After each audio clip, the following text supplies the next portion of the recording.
नमस्कार दोस्तों। आप सोच के देखिए, राहुल गांधी पहली बार तो अमेरिका में गया।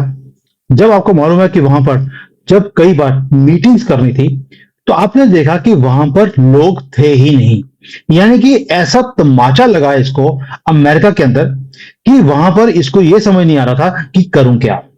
और अंदर की खबर यह है, इसकी सैम पित्रोदा से, वही पितृदोष वाला, उसके साथ लड़ाई भी हो गई है कि मैं यहां पर आया हूं इतनी बड़ी बड़ी मीटिंग्स करने के लिए, यहां पर कोई आदमी ही नहीं है। इन्होंने अपने पालतू कुछ लोगों को वहां पे बिठाया और वहां पे ऐसे दिखाया गया जैसे कि राहुल गांधी बहुत बड़ा लीडर हो। गुंडों को ये अपने साथ में लेकर गया था। आपने वो वीडियोस देखी हैं, या उस आदमी की जो जर्नलिस्ट है उसकी बात सुनी है कि इसके गुंडों ने उसे पकड़ा, उसे पीटा, क्योंकि उन्होंने आउट ऑफ द सिलेबस कोई क्वेश्चंस पूछ लिए थे। अब खबर एक और है कि अमेरिका के अंदर इसने डीप स्टेट में मीटिंग करी और डीप स्टेट ने भी इसको तमाचा लगाया कि तू हमारे से बिना पूछे मोदी जी के ट्रिप से पहले यहां पे तू करने क्या आ गया है, और सारा हमारा जो एजेंडा है उसे तू खराब कर रहा है। और तेरी जान अब खतरे में हो गई है, और हमारी जान तो तेरे अंदर बसी हुई है क्योंकि तू हमारा तोता है। और आपको मालूम है जादूगर की जो जान होती है वो तोते में फंसी होती है। अब मैं अमेरिका को जादूगर क्यों बोल रहा हूं? उसका रीजन है कि अमेरिका ने हमेशा ही जादू से, जो गवर्नमेंट्स होती हैं जो उसके फेवर में काम नहीं करती अमेरिका के, उसे गिरा देते हैं। आपको याद होगा, सीरिया हो, अफगानिस्तान हो, बांग्लादेश हो, कोई भी कंट्री में जहां पर हुक्मरान अमेरिका की बात नहीं सुनता उसे वो गिरा देते हैं, लेकिन अपने एजेंडा को वो उजागर नहीं करते। लेकिन पप्पू तो पप्पू है। पप्पू ने अमेरिका का, डीप स्टेट का जो हिडन एजेंडा है भारत में मोदी जी की गवर्नमेंट को गिराने का, उसे उजागर कर दिया। और अमेरिका में जाकर उन्हें एक्सपोज भी कर दिया है कि कौन कौन से एलिमेंट्स हैं। कभी ये सिखों के लिए उल्टी सीधी बातें बोलता है, कभी कश्मीरियों के लिए बोलता है। और आपको मालूम है खालिस्तान मूवमेंट और कश्मीर मूवमेंट, यानी कि two case, Kashmir and Khalistan, दोनों ही डीप स्टेट की पैदावार हैं। वो इसे मरने नहीं देना चाहते, और राहुल ने दोनों कार्ड्स को ओपन कर दिया। इसलिए राहुल गांधी को वहां पर तमाचा लगा है। तमाचा भी इतनी जोर से लगा कि 2-3 दिन तो ये वहां पर गायब रहा, किसी को दिखा ही नहीं। और वहां से चुपके से, बिना किसी को बताए, ये किसी सीक्रेट जगह पर चला गया। सुना है कि वो यूके में गया है अपनी वाइफ को, बच्चों को मिलने के लिए, और वहां पे कुछ पैसे का ऊपर नीचे करने, क्योंकि ये सारा ब्लैक मनी जो पॉलिटिशियंस का होता है उसे ये अपनी यूके की कंपनी में घुमाता है। अब उसके बाद क्या हुआ? उसके बाद ये रात के अंधेरे में भारत पहुंचा है बिना किसी को बताए हुए। ऐसा क्या चीज है कि राहुल तमाचा खाता है अमेरिका में, उसके बाद भारत आता है चुपके से, और इसके अपने सपोर्टर्स भी इसको पिकअप करने एयरपोर्ट पर नहीं जाते हैं। अरे भाई, युवराज है वो, किसका? कांग्रेस का। और इस देश में सत्ता के ऊपर बैठने के वो सपने ले रहा है। बेशक उसके लिए देश को टुकड़े करने पड़े, उसे फर्क नहीं पड़ता। और वो रात के अंधेरे में यहां आता है, कोई लेने नहीं आता है। कांग्रेस का कोई कुत्ता बिल्ला भी वहां पहुंचता नहीं है। दोस्तों, ये छोटी बात लगती है। सैम पित्रोदोष से इसका झगड़ा हो गया है, डीप स्टेट ने लताड़ लगाई है, और उसका रीजन भी आपको बताता हूं। रीजन एक है कि मोदी जी ने एक ऐसा कार्ड खेला जिसके ऊपर मैंने वीडियो बनाया था। अमेरिका में जा रहे हैं, वहां पर किससे मिल रहे हैं? जो सबसे अमीर जो डायस्पोरा है वो है ज्यूज का, और दूसरा है भारतीयों का।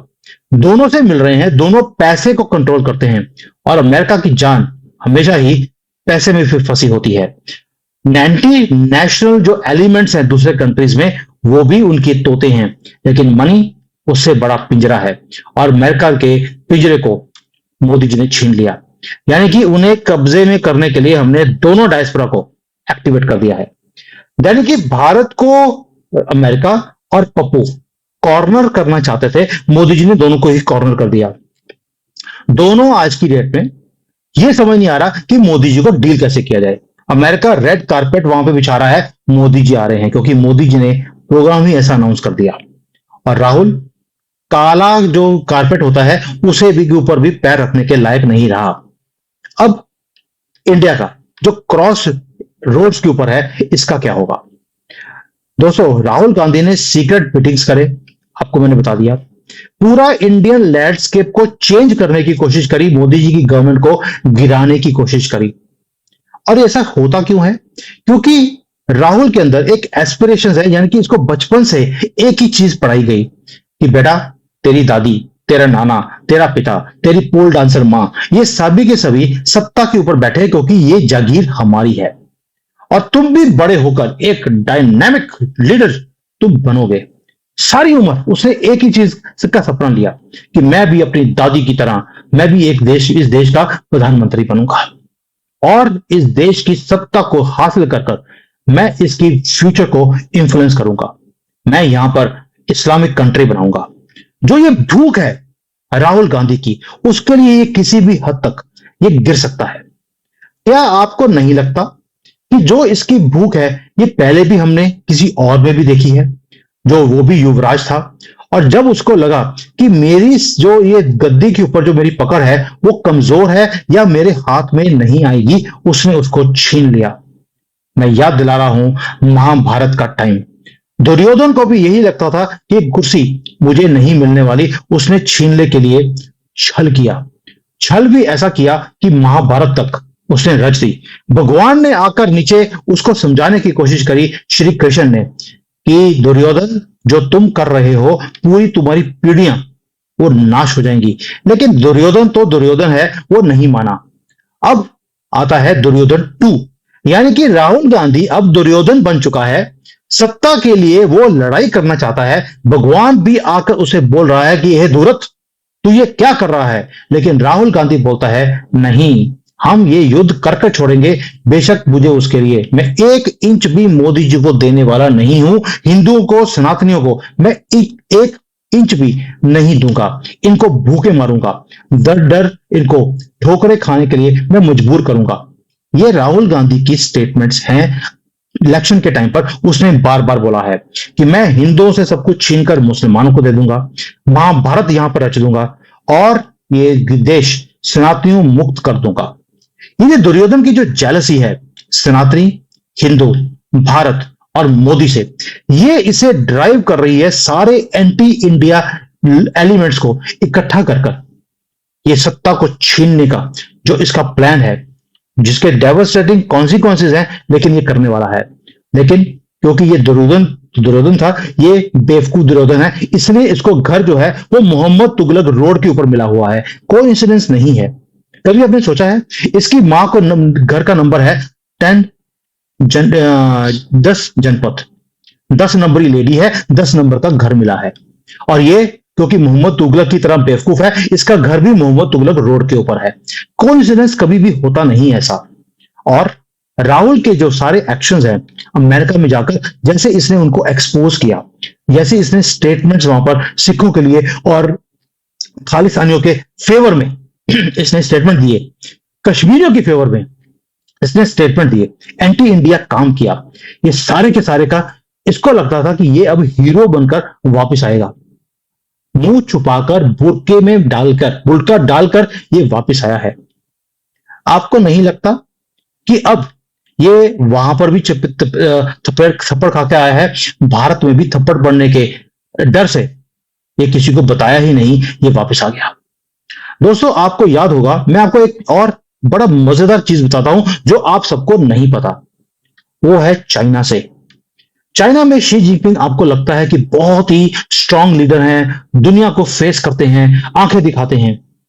मैं आपको चीज याद दिलाता हूं कि 2014 में जब वो आए थे, बड़े ही असर्टिव लीडर थे, बड़ा कॉन्फिडेंस है उनके साथ कि मैं पूरे दुनिया की जो ग्लोबल है पॉलिटिक्स है उसको मैं इंफ्लुएंस करूंगा। लेकिन थोड़ी देर के बाद आपको एक न्यूज आई कि शी जिनपिंग नहीं मिल रहे हैं, वो गायब हो गए हैं। और ये न्यूज 4-5 बार पिछले 10 सालों में ये आ चुकी है। ऐसा क्या हुआ कि शी जिनपिंग जब भी डिसअपेयर होते हैं, उसके बाद एक काम होता है जो आपको सोचना पड़ेगा। उनका जो स्टैंड होता है दुनिया में, जैसे वो काम करते हैं, सोचते हैं, रिएक्ट करते हैं, वो चेंज हो जाता है। क्यों क्यों?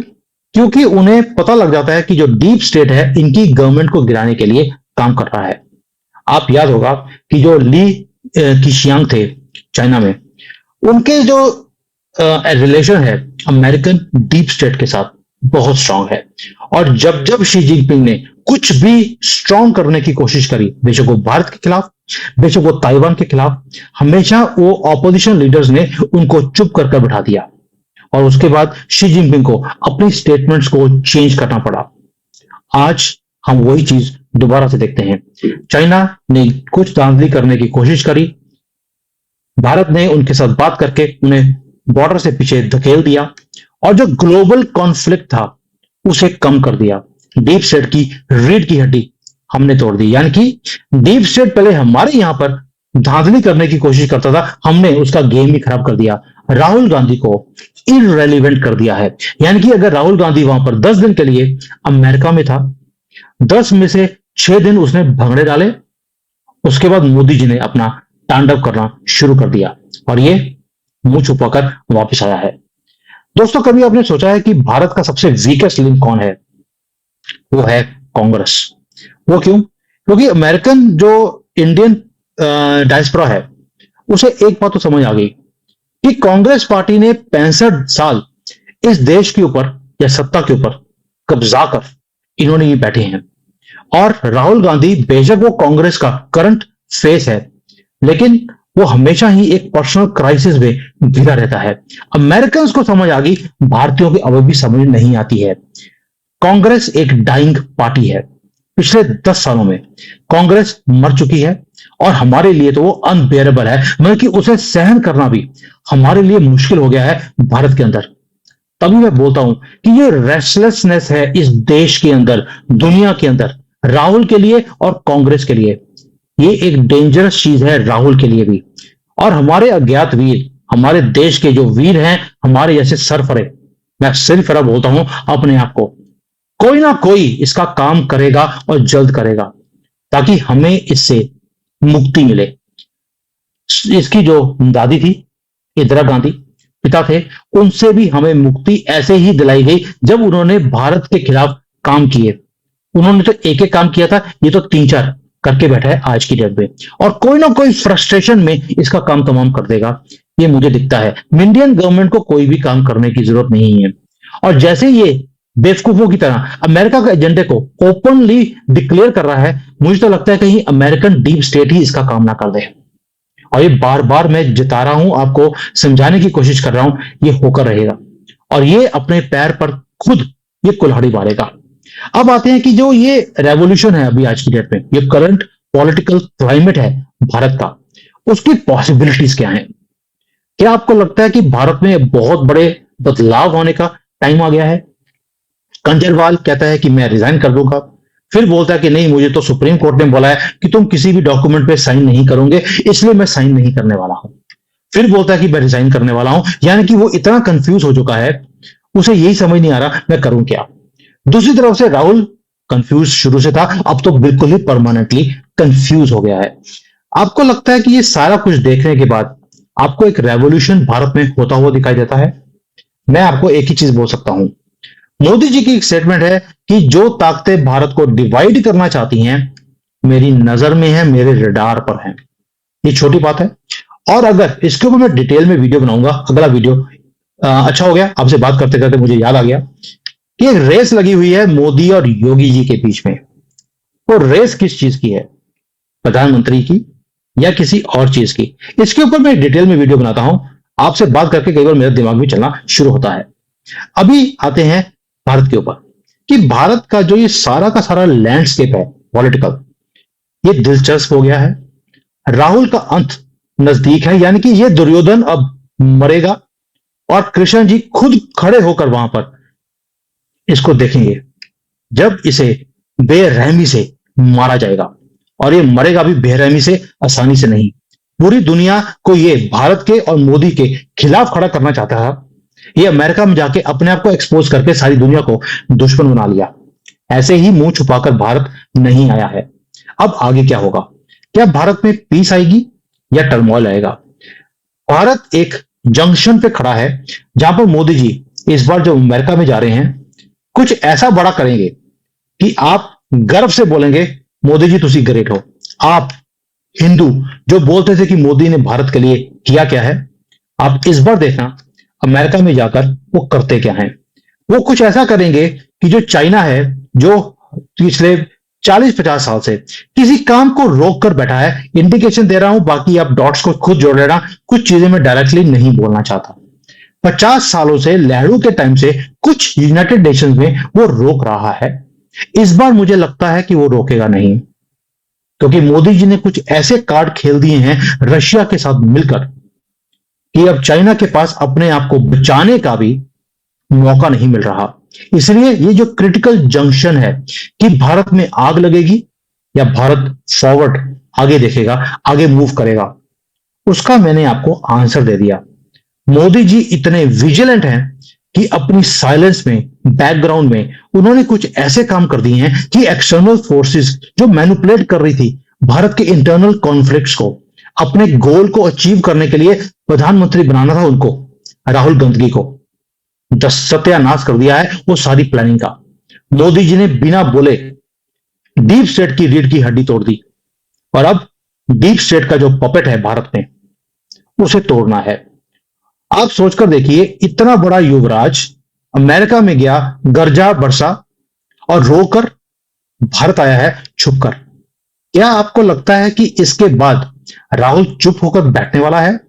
कई लोग होते हैं जो बेवकूफ होते हैं, जैसे मैंने पहले बताया, दुर्योधन को बताया गया, समझाया गया कि बेटा तुम जो करने वाले हो तुम्हारा ही अंत हो जाएगा, तुम्हारे पूरे कुल का अंत हो जाएगा। दुर्योधन तो दुर्योधन है, नहीं माना। राहुल गांधी को कितने लोगों ने समझाने की कोशिश करी, जो तुम कर रहे हो you are playing with fire, लेकिन राहुल दुर्योधन 2 है, उससे बड़ा बेवकूफ भी है। इसलिए इसका अंत अब होगा। ये जो करने की कोशिश करेगा अभी भारत में, ये आग लगाने की कोशिश करेगा, क्योंकि ये भी घायल होकर आया है, थप्पड़ खाए हैं दोनों तरफ से। दोनों तरफ इसलिए बोल रहा हूं कि डीप स्टेट ने भी और अमेरिकन गवर्नमेंट ने, दोनों ने तमाचे लगाए हैं, दोनों ने पास में खड़े होकर। ये गूंज उसके ऊपर, उसके कानों में अभी तक गूंज रही है, और ये गूंज उसको अभी भारत में आग लगाकर ही उसकी शांत होगी। कुछ देर तक आपको कुछ चीजें गलत होती हुई दिखाई देंगी। उस वक्त एक ही गुजारिश है, मोदी जी को गालियां देना बंद कर देना, क्योंकि मोदी जी को मालूम है ये क्या करने वाला है। मोदी जी ने उसका इंतजाम ऑलरेडी कर लिया। अमेरिका में पहले जा रहे हैं, आप देखना वहां पर बाइडेन को कारपेट की तरह यूज करेंगे और अपने पैर मोदी जी बाइडेन के ऊपर साफ करने वाले हैं। उसके बाद इनकी मीटिंग है ब्रिक्स की, कहां पर? रशिया में, जहां पर पुतिन और शी जिनपिंग गले मिलने वाले हैं मोदी जी को। यह चीज देखने के बाद it will be the final nail in the head of Rahul Gandhi. मैं कॉफिन नहीं बोल रहा हूं, क्योंकि इस बार जो नेल है राहुल ने अपने सर पर खुद ही ठोक दिया है, और वहां पर पिक्चर भी उसकी अपने आने वाली है हार के साथ। हार कौन सी हार है? वो पॉलिटिकल हार है, जो परमानेंट हार होता है, जो फोटो की ऊपर डलती है। ये आपको बहुत जल्द पता लग जाएगा। थैंक यू, जय हिंद एंड वंदे मातरम।